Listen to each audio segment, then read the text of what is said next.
سلامونه له ریفلیکشن افغانستان یوټیوب چینل څخه مهمو او وروستیو خبرونو ته ستړي مشئ. په پیل کې د مهمو خبرونو لنډیز. له پاکستان سره د افغان ځواکونو د جګړې وروستی حال. افغان ځواکونو هغه څه ترسره کړل چې پاکستاني ملیشي مخالفت کوي. د ټاپي پروژې پرانیستې ته د افغان حکومت چمتووالی. د حج په مراسمو کې د 22 حاجیانو مړینه او له نیوزیلند سره د افغانستان ټیسټ لوبه کې انتظار.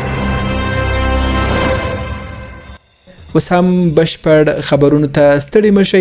زه رئیس خان ریحانی یم. افغان ځواکونو په خوست ولایت کې پر هغه سړک بیا کار پیل کړ چې پاکستاني ملیشي سره د جګړې له کبله درېدلی و. تېره ورځ د پاکستان ملیشي پر افغان ځواکونو لومړنی برید ترسره کړ او اجازه یې نه ورکوله چې دا سړک د افغان پوستو ته تیر شي چې وروسته د افغان ځواکونو له کلک غبرګون سره مخ شول. یا د جګړه لا هم په بشپړه توګه نه ده درېدلې او د سیمې خلک یې په اړه پوره ډاډ نه لري. شمس الرحمن شمسی په اړه پوره جزئیات راکوي.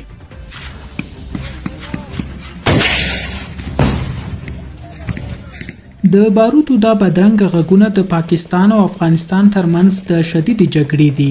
دا جګړه د خوست ولایت د ځاځي میدان ولسوالۍ اړوند سیمه کې د مازدیګر 4 بجې رامنځته شوه.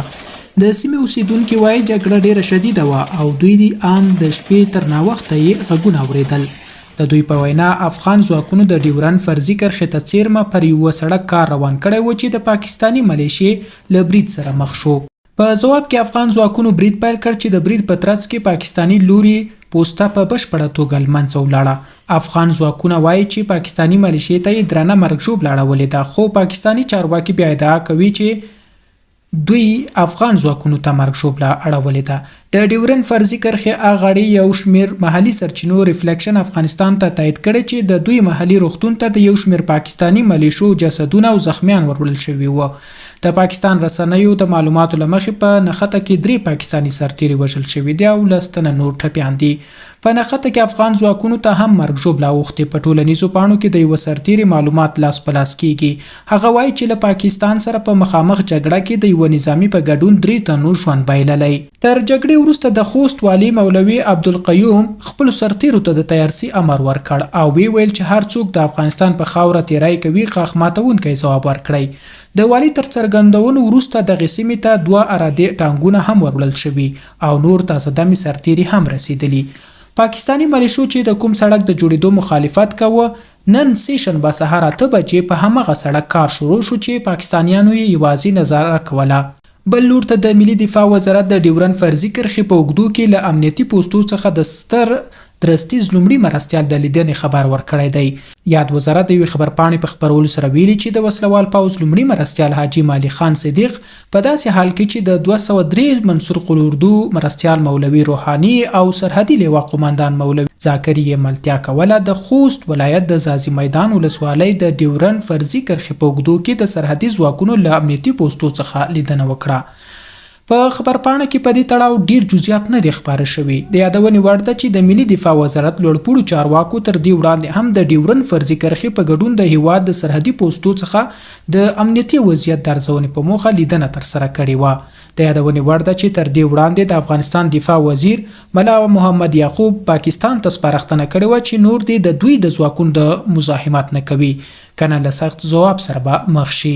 هغه په خپلو خبرو کې ویلي و چې غواړي په ډیورن فرضي کرښه سړکونه او نوي تاسیسات جوړ کړي او دا د امنیت لپاره دي نه د کوم ګاونډي ضرر لپاره. او په دې برخه کې موږ کوټلي ګامونه اخلو چې په هره برخه کې خود پاسو، په هره برخه کې موږ پر خپل پښو ودرېږو.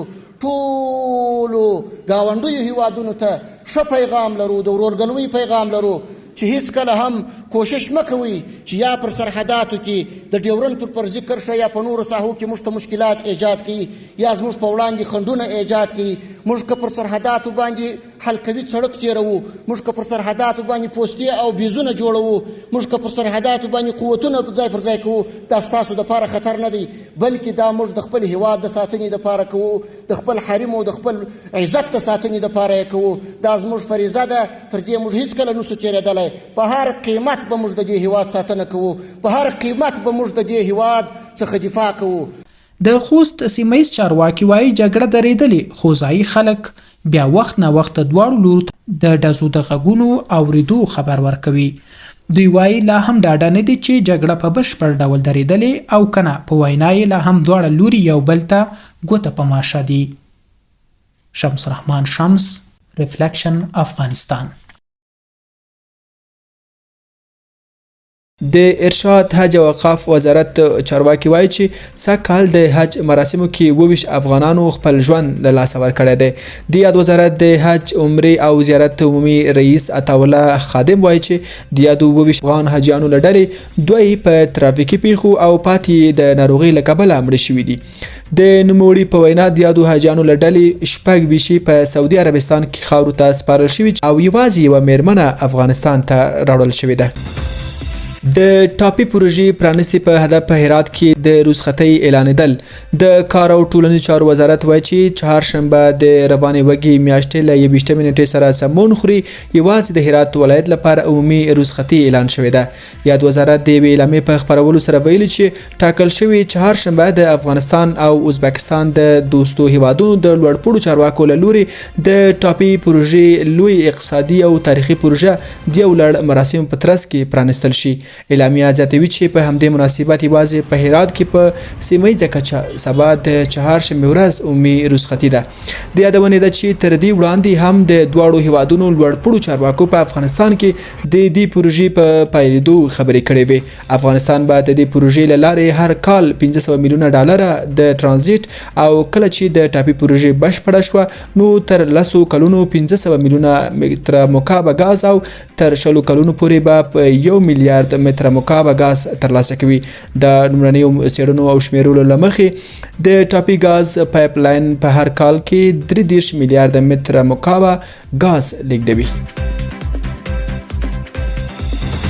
او د افغانستان او نیوزیلند ترمنځ یوازینۍ ټیسټ لوبه د باران له کبله ځنډېدلې. افغان کرکټ بورډ وایي چې د چهارشنبې ورځ 8:30 بجې به د دواړو لوبډلو ترمنځ لوبه پیل شي. د لوبې ته ګڼ شمېر افغان مینوال په تمه و، خو په هند کې د باران له کبله د لوبغالي پر لمدېدو د ټیسټ 5 ورځو څخه 2 ورځې ضایع شوي. دا په داسې حال کې ده چې د افغانستان او نیوزیلند ترمنځ لومړنۍ ټیسټ لوبې ته ګڼ شمېر هندي مینوال او د لومړۍ ورځې ټول ټیکټونه ترلاسه کړي وو، خو پیسې ورکړي او لوب